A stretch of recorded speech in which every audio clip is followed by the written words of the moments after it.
Welcome to Pindar Poetry. We hope you learned something new. In this video, I will show how to make Webhook on mobile full guide.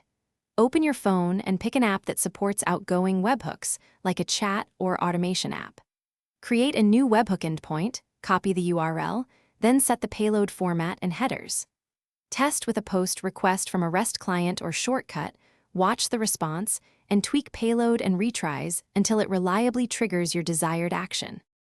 Start by deciding where incoming webhook data will land, such as a cloud function, server, or automation service.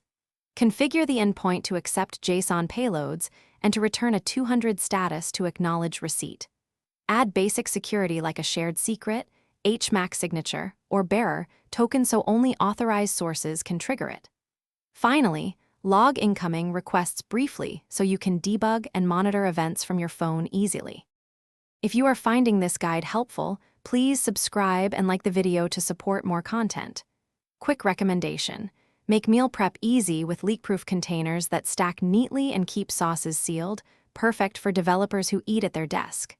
Check the description for the link and other deals, and pick up a set if you want less lunch hassle. Thanks for the support. Now let's get back to the video.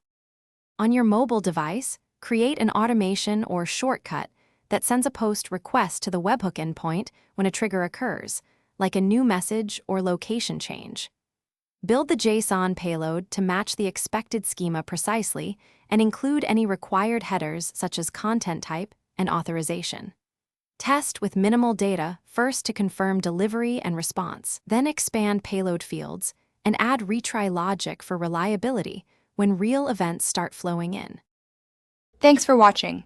Consider subscribing if we helped you.